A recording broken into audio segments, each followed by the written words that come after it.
Good day, Crime Talk aficionados. First, Bryan Kohberger is going to say the real killer planted the knife sheath at the scene of the crime. Was this an accident or an assault? This day in legal history and our dumb criminal of the day. Let's talk about it. All right, lawyer.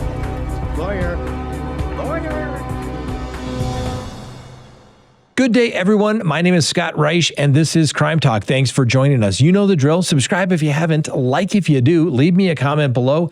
Hit that bell for notifications. And yes, you can check us out anytime on any of your favorite podcasting apps. Now, please go to crimetalksearch.com. Sign up for that background subscription service today. When you do, you're going to be happy that you did, because you're going to be able to do as many background searches on anyone you would desire to in the United States. And the report is literally generated while you wait, and it will be emailed to you. And it's going to have all types of relevant information to telephone numbers, email addresses, social media presence. Does somebody have a criminal history? Do they have to register as a sex offender? Do they have judgments, liens, bankruptcies? All the things that you want to know about somebody coming into your life. So go to crimetalksearch.com. You're going to be happy that you did. All right, let's go ahead and open the record for Wednesday, March 12th, 2025. That's right. Bryan Kohberger says the real killer must have planted the knife sheath recovered from the crime scene, and it could have been planted by the real killer. That's right. That's what we're able to glean from some recent filings in the Kohberger matter.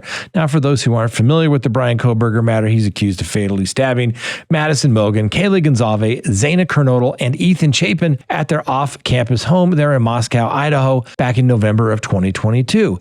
Bryan Kohberger pled not guilty. His trial is scheduled to begin in August, and if convicted, he faces the possibility of the death penalty. Now, in a filing released late Tuesday afternoon, we talked about this last night, prosecutors summarized a defense filing that appears to be sealed, and instead of challenging the conclusion that the DNA on the knife sheath belonged to the defendant, the defense expert disclosure reveals that the defense plans to argue that the DNA on the knife sheath does not prove Mr. Kohberger was even at the scene of the crime, and that the real perpetrator may have planted the knife sheath himself. Now, the prosecutor's motion quotes a defense expert disclosure that prosecutors say reveals Kohberger's lawyers intend to call an expert in forensic biology and DNA who will testify that there is good support that Mr. Kohberger's DNA was found on item 1.1, and that's from the swab of the knife sheath, but no further information from the defense expert disclosure is provided in the prosecution's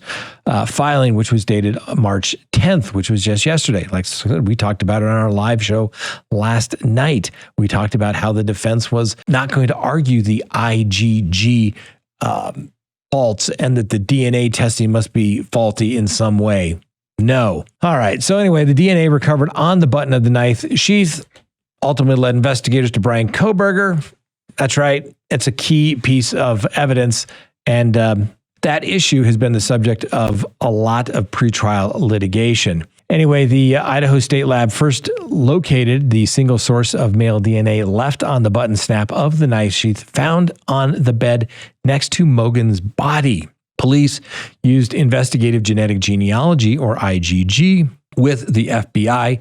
And the IgG is a field of forensic science combining DNA analysis with genealogical research to connect the sample to Bryan Kohberger's family. Now, investigators then went to Kohberger's family home in Pennsylvania and pulled items from the family trash to test against the knife sheath sample. Now, the DNA profile obtained from the trash was identified as not being excluded as the biological father of the suspected knife profile found on the sheath. Now, a cheek swab was then obtained from Bryan Kohberger, and they were able to confirm that he was a statistical match to the knife sheath sample. Now, Bryan Kohberger's defense team has repeatedly questioned the use, legality, and accuracy of the DNA testing done at each step of the process throughout this trial. Anyway, the potential defense strategy comes in a filing from the Idaho State prosecutors saying they're willing to agree with the defense position to exclude the trial evidence related to the genetic genealogy. Now, prosecutors say they only plan to refer to the IgG materials as a generic tip without revealing the tip's source or substance, according to the filing. And they'll ask the investigator on the stand to testify that law enforcement simply received a tip and that based upon that information, other evidence was developed, and it ultimately led to Bryan Kohberger being identified as a possible suspect. We brought it to you last night, ladies and gentlemen. That was they can't explain away the DNA, so they got to embrace it. They got to embrace it. It's there, but we don't know how it got there. We know there's these other DNAs outside, right? The real killer must have done it and planted it to cover their tracks. And obviously, let's take advantage of the kid with autism who is kind of socially awkward. We'll blame it on him. That's the theory, ladies and gentlemen. Next, was this an accident or an assault? Well, a high school student athlete is facing charges after a track incident that left another runner with a concussion and a possible fractured skull. That's according to Bethany Harrison, the Commonwealth's attorney for Lynchburg County. Layla Everett is being charged with one count of assault and battery following the incident that occurred during a state championship meet last week. This video's gone viral, where it shows Kayleen Tucker being hit in the head by Everett's relay baton. Everett has maintained this was simply an accident.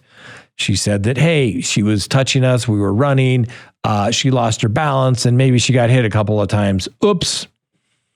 Anyway, Miss Everett has had death threats as a result of this, and before charges were filed, the NAACP said that Miss Everett is a star athlete and a great student.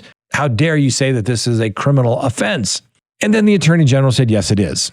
Take that for what it is, ladies and gentlemen. Anyway, Virginia Davis, she was a track and field official for some 16 years and apparently an experienced umpire when it comes to incidents like this, and says, although this involves individuals and it's serious to all sides, guess what? They bumped into each other, whether you think what they did was correct or not.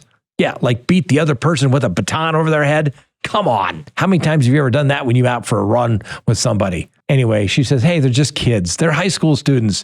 Things like this are going to happen. Let me know in the comments, what do you believe? Next, on this day in legal history, March 12, 1993, Janet Reno was sworn in as the first female United States Attorney General. And finally, our dumb criminal of the day.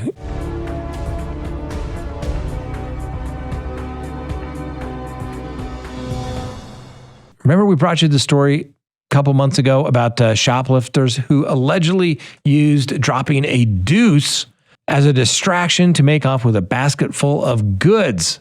Well, guess what?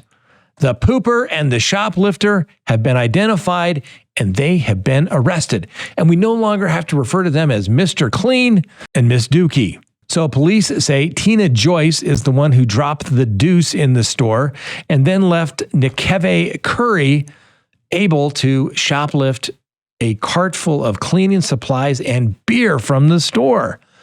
Now, police say the poop served as a way to occupy the store employee who was apparently a little too busy cleaning up the deuce. And then Mr. Curry made a beeline out of the store with over $500 worth of goods. Can you imagine having to clean that up? Ugh. Anyway, police say the couple hopped then into a car and drove away, but through some Good Samaritans and some good old-fashioned police work, the two have been identified.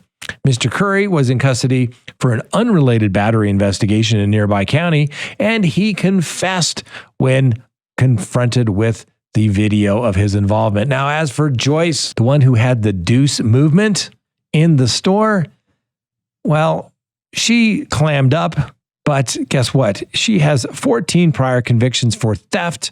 And this isn't the first time that she's pulled the old deuce distraction technique. Anyway, Miss Joyce, you are a dumb criminal of the day. Congratulations, you made it. And I sure hope there was some toilet paper in the basket full of goods that were taken from the store. Ugh. All right, that's all we have for you today, ladies and gentlemen. Thanks for watching. We'll see you next time on Crime Talk. And remember, the Constitution matters.